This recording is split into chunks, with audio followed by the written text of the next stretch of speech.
Bismillahirrahmanirrahim. Assalamualaikum warahmatullahi wabarakatuh.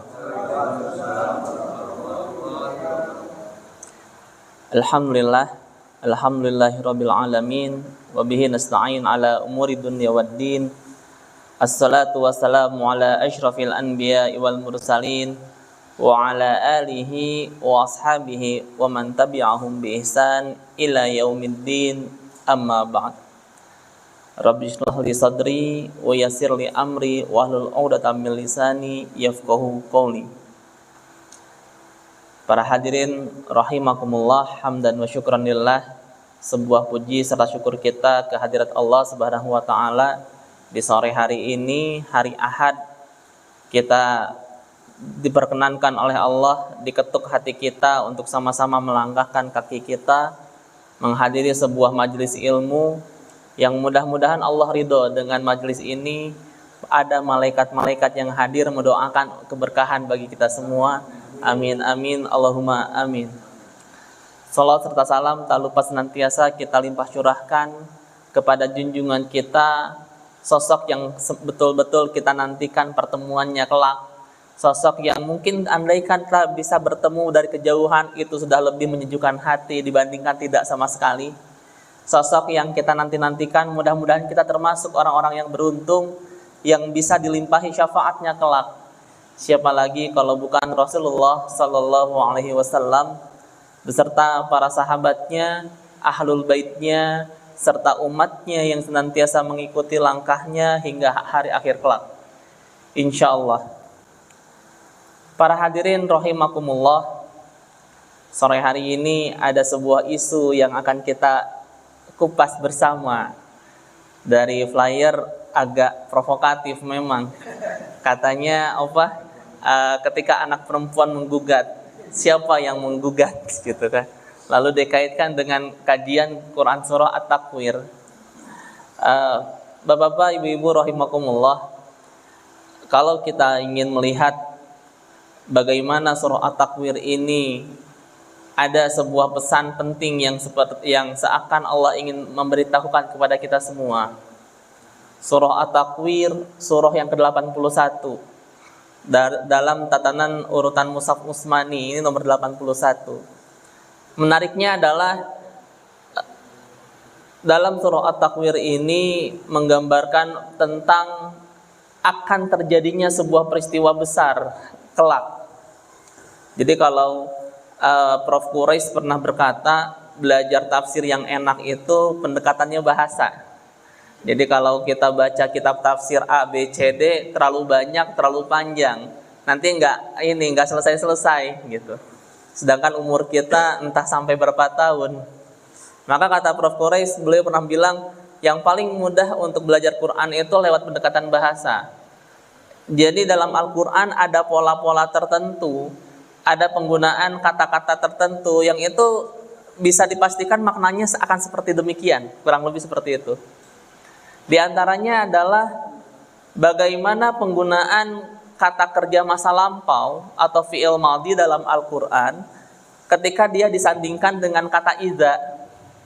Jadi kalau misalnya kita bersama-sama belajar bahasa Arab, belajar nahwu, belajar ilmu nahwu utamanya, ada sebuah kaidah yang para pelajar nahwu ini, para pelajar bahasa ini memahami kalau yang dinamakan fi'il madhi adalah kata kerja tentang masa lampau. Artinya kalau masa lampau dia sudah terjadi. Menariknya kata Pak Quraisy apa? Kata Prof. Quraisy, tidak semua fi'il madhi atau kata kerja masa lampau itu maknanya tentang masa lalu. Tetapi dia bisa juga bermakna tentang apa yang akan terjadi. Kapan? Ketika dia disandingkan dengan kata idza. Jadi ketika ada huruf idza lalu bersanding dia dengan fi'il madhi, maka maknanya akan tentang sesuatu yang akan terjadi. Misalnya adalah apa yang Allah sampaikan dalam surah An-Nasr. Firman Allah, "Idza jaa nasrullahi wal fath wa ra'aitan nasa yadkhuluna fi dinillahi afwaja. Fasabbih bihamdi rabbika wastaghfir innahu kana tawwaba." Ayat ini para hadirin rahimakumullah, surat ini diturunkan oleh Allah beberapa saat menjelang haji wada. Jadi ini terjadi bukan ketika Fathul Mekah, tetapi jauh sebelum Fathul Mekah terjadi. Menariknya adalah redaksi yang dikatakan apabila telah datang kepadamu kemenangan. Pertanyaannya adalah apakah sudah menang saat itu? Belum menang. Tetapi Allah menggambarkan melalui firman-Nya akan datang nanti sebuah kemenangan.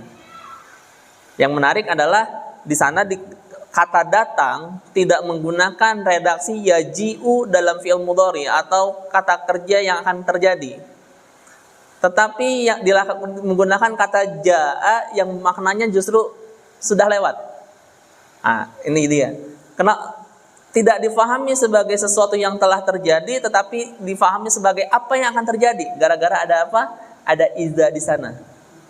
Dalam riwayat Ibnu Abbas, ketika mendengar ayat ini, ketika para sahabat yang lain begitu bahagia karena akan datang kemenangan yang dinanti-nantikan selama ini. Sekian puluh tahun Islam didiskriminasikan, sekian puluh tahun mereka dimusuhi.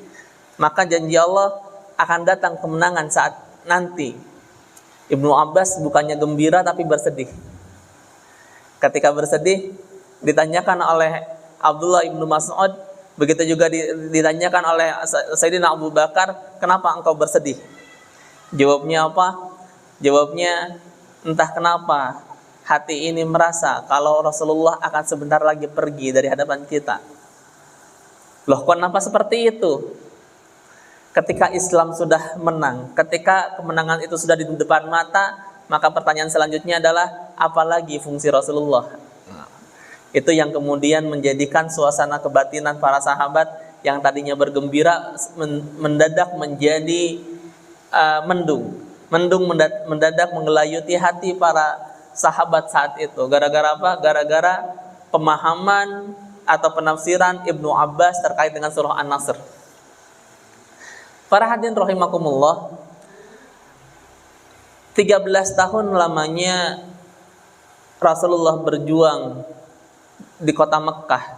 13 tahun lamanya Rasulullah berjuang di hadapan masyarakat Arab Quraisy. Satu yang beliau dakwahkan bukan ibadah, bukan muamalah, tetapi tentang akidah. Maka dalam kajian Al-Quran, ayat-ayat yang turun sebelum fase hijrah itu terjadi, ini yang dikenal dengan fase Makkiyah atau fase Makkah. At-Takwir adalah salah satu di antara sekian banyak surat-surat atau ayat-ayat yang turun dalam fase ini. Satu yang ingin disorot dalam surah At-Takwir ini, Allah memulainya dengan kata idza syamsu kuwirat. Dan tatkala nanti kelak, ada kata-kata kuwirat ini kawaro yukawiru, sama-sama menggunakan fi'il madhi, tetapi karena ada idza di depannya, maka mataharinya belum digulung, mataharinya belum dibenamkan, mataharinya belum dihancurkan, tapi nanti kelak. Pertanyaannya adalah kenapa ayat ini menerangkan tentang hari kiamat? Karena salah satu di antara kebebalan Arab jahiliyah, salah satu dari kesesatan kafir Quraisy adalah mereka tidak percaya dengan adanya hari akhir. Bagi mereka kematian itu adalah akhir dari segalanya. Maka orang Arab pra-Islam atau Arab jahiliyah itu paling takut mati mereka. Kenapa mereka takut mati? Ketika mereka dikelilingi oleh ketika mereka sehari-harinya dikelilingi oleh saudara-saudaranya, oleh familinya, istri-istrinya, anak-anaknya, penuh dengan keriuhan. Maka dalam pandangan mereka, orang yang mati itu masuk ke dalam sebuah lubang yang sangat sempit, gelap, sedih banget katanya. Maka bagi mereka mati itu akhir dari semuanya. Nah, ini yang kemudian disentil oleh Allah, kalau mati itu bukanlah akhir dari semuanya, tetapi mati itu adalah awal dari perjalanan yang baru. Di antara ketidakpercayaan mereka, keingkaran orang kafir Quraisy adalah mereka mengingkari juga tentang adanya hari akhir atau hari kiamat. Mereka tidak percaya nanti kalau bumi ini akan hancur sehancur-hancurnya. Inilah yang kemudian melandasi kenapa Allah menurunkan surah At-Takwir menggunakan redaksi yang luar biasa mencekam. Idza syamsu kuwirat wa idzan nujumu kadarat wa idzal jibalu suyirat wa idzal isyaru uttilat. Jadi digambarkan hari kiamat itu wa idzal isyaru uttilat. Wa idzal isyaru uttilat itu adalah ketika unta-unta bunting itu ditinggalkan. Maksudnya apa? Kebiasaan orang Arab, tradisi orang Arab, mereka senang sama mereka unta itu menjadi simbol dari kemewahan. Unta yang lagi hamil itu nilai ekonominya sangat-sangat tinggi. Maka nanti ketika kiamat itu datang, mereka sudah tidak lagi mengingat tentang benda-benda yang mereka punya. Menunjukkan apa? Menunjukkan betapa apa yang kita punya hari ini, Bapak Ibu semua, tidaklah memiliki makna apapun. Semua benda-benda, semua harta benda, jabatan, kekayaan, apapun itu tidaklah memiliki faidah apapun. Kapan? Ketika hari itu datang. Nah, ini digambarkan dalam Al-Quran, wa idzal isyaru uttilat. Tetapi para hadirin rahimakumullah, dari 29 ayat dalam surah At-Takwir ini menarik. Ada dua ayat, ayat nomor 8 dan ayat nomor 9 yang menjadi inti dari pembahasan kita hari ini. Allah berfirman dalam surah At-Takwir ayat 8 sama 9, dikatakan di sana, wa idzal mau'udatu su'ilat bi ayyi dzambin qutilat. Kelak ketika semuanya sudah musnah, kita dibangkitkan kembali oleh Allah. Kelak anak-anak perempuan itu akan menggugat, apa dosa kami sehingga kami harus dibunuh? Apa maksudnya Bapak Ibu semua? Ada sebuah kebiasaan, ada sebuah tradisi di kalangan orang-orang Arab jahiliyah, orang-orang Arab sebelum Islam datang. Ada sebagian kelompok, ada sebagian golongan yang ketika dia itu diberikan kabar gembira tentang kelahiran seorang anak, yang kebetulan anak itu anak perempuan, tidak happy mereka. Tidaklah mereka berbahagia, tetapi justru apa? Tetapi justru mereka merasakan adanya sebuah kekecewaan. Nah, ini bisa Bapak Ibu lihat, Allah rekam semuanya dalam surah An-Nahl ayat 58. Di situ Allah berfirman, wa idza busyira ahaduhum bil untha dhalla wajhuhu muswadda.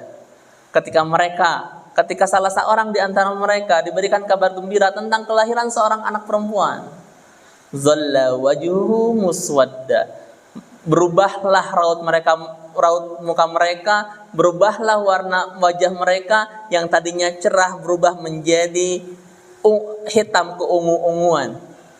Menunjukkan apa? Menunjukkan betapa malunya mereka mendengar adanya kabar ini. Diteruskan oleh Allah, zalla wajhuhu muswaddaw wa huwa kazim. Mereka betul-betul marah, malu mendengarkan mendengarkan kabar yang mereka dapat saat itu. Maka dalam ayat 59 ketika sebagian orang kafir Quraisy ini bersikap demikian, pertanyaannya adalah apa yang mereka lakukan setelahnya. Ini dijelaskan oleh Allah dalam ayat 59, katanya yatawara minal qaum min su'i ma busyira bihi. Mereka mundur, mereka menghilang dari peredaran kaumnya. Mereka kabur dari kelompoknya, tiba-tiba tidak bisa ditemui. Kenapa? Karena malu tadi. Dalam benak mereka ada dua pilihan. Apa katanya? Ayumsikuhu alahun. Apakah mereka akan membiarkan anak perempuan tadi hidup dan mereka menanggung malu tersebut sampai kapanpun? Atau yang kedua adalah am yadussuhu fit turab, atau mereka kubur saja anak-anak perempuan tadi. Nah, ini para hadirin rahimakumullah, betapa perempuan ketika Islam itu datang betapa perempuan ketika Al-Quran itu diturunkan, tidaklah perempuan itu menempati tempat yang seharusnya. Perempuan ketika Al-Quran turun, ketika Rasulullah memulai dakwahnya, perempuan betul-betul benar-benar menempati posisi yang sangat hina dalam struktur sosial masyarakat. Jangankan bisa mendapatkan pekerjaan yang layak, untuk hidup saja sudah syukur. Kalaupun hidup, maka perempuan tidak lebih menjadi sebuah apa? Menjadi sebuah komoditi sosial. Dia hanya menjadi sebuah barang yang bisa diperjualbelikan. Maka salah satu kebiasaan dari tradisi Arab jahiliyah adalah apa? Ketika ada seorang suami memiliki istri lalu dan dia memiliki anak, ketika suami ini meninggal misalnya, sisanya adalah istrinya atau ibu dari anaknya, maka anaknya itu nanti akan boleh mewarisi ibunya. Mewarisi apa? Bisa dinikahi atau misalnya dijual ke orang lain. Nah ini dia, menunjukkan apa? Menunjukkan perempuan-perempuan yang bertahan hidup, perempuan-perempuan yang dibiarkan hidup saat itu tidak dalam posisi yang menguntungkan sama sekali, tetapi justru mendapati posisi yang sangat-sangat rendah.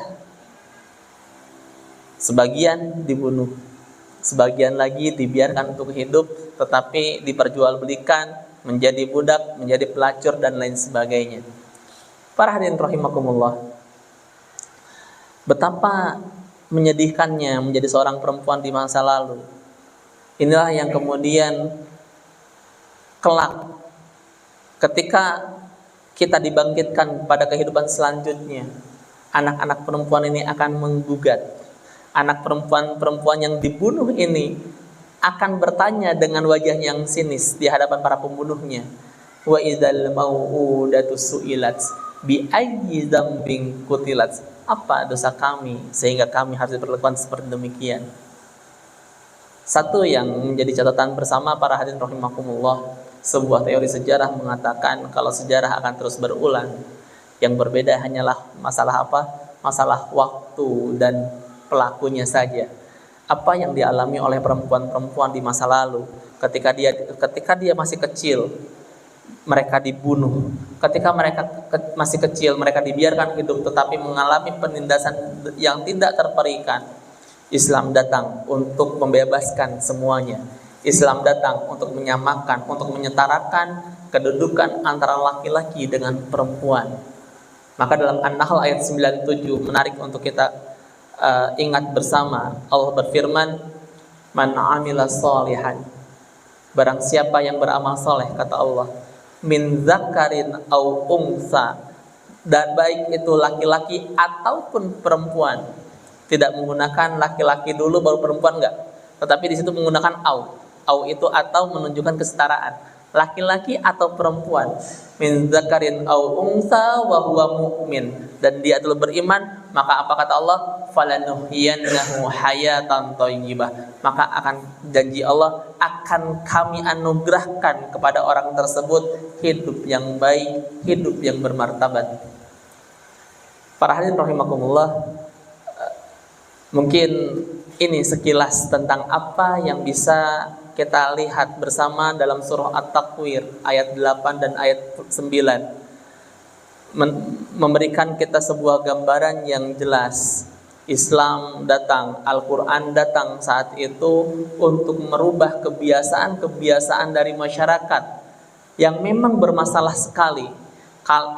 Andaikan hari ini kita punya banyak masalah, andaikan masyarakat kita hari ini banyak minusnya, misalnya masih ada yang suka ngegibah, misalnya masih ada yang suka iri sama tetangganya, misalnya masih suka ada yang nggak suka lihat orang lain lebih maju dibandingkan kita, misal ya Bapak Ibu semua. Tetapi yakini satu hal, kompleksitas masalah yang kita miliki hari ini rasa-rasanya kurang keren dibandingkan apa yang Rasulullah alami saat itu. Betapa kompleksnya, betapa rumitnya problematika akhlak yang terjadi ketika Islam itu datang. Maka ketika Islam datang, betul-betul Islam menjadi sebuah gerakan yang revolusioner. Sebuah gerakan revolusi, utamanya revolusi tentang akhlak. Bukan revolusi mental, bukan. Revolusi tentang akhlak. Kata Rasulullah, innama bu'istu liyutammima makarimal akhlak. Aku diutus, kata Rasulullah, untuk memperbaiki akhlak. Akhlak siapa? Akhlak manusia kepada Tuhannya, akhlak manusia kepada sesama manusia, akhlak manusia kepada alam semesta. Ini yang misi Rasulullah, gitu. Demikian para hadirin rahimakumullah, sedikit ya yang bisa kami sampaikan terkait dengan kajian surah At-Takwir ayat 81. Kelak anak-anak perempuan akan meminta haknya, akan menuntut haknya. Kenapa kami harus mengalami diskriminasi? Kenapa kami harus dibeda-bedakan? Apa salah kami? Apakah kami bisa memilih akan dilahirkan dari rahim siapa?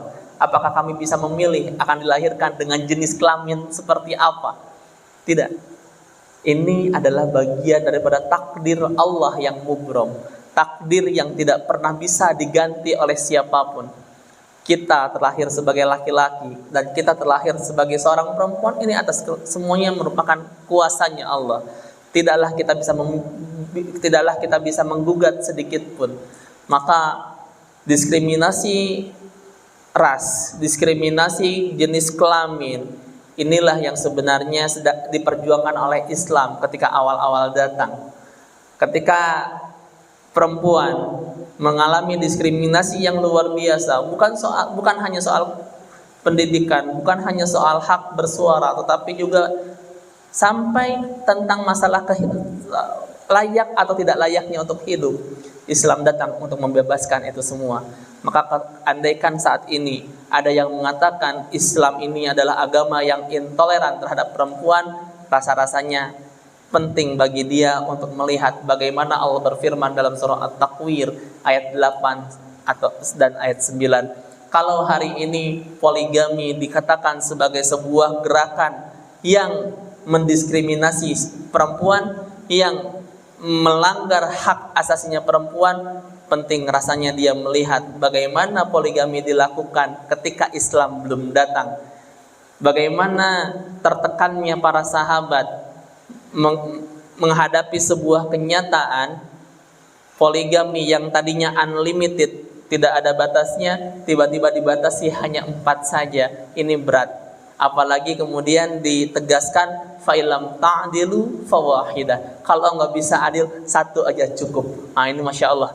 Jadi spirit Al-Quran, spirit Islam adalah menyetarakan derajat antara laki-laki dengan perempuan. Bukan menyamakan, karena tidak akan pernah sama. Kita pun bapak-bapak, rasa-rasanya kita nggak pengen disamain sama perempuan. Bener ya?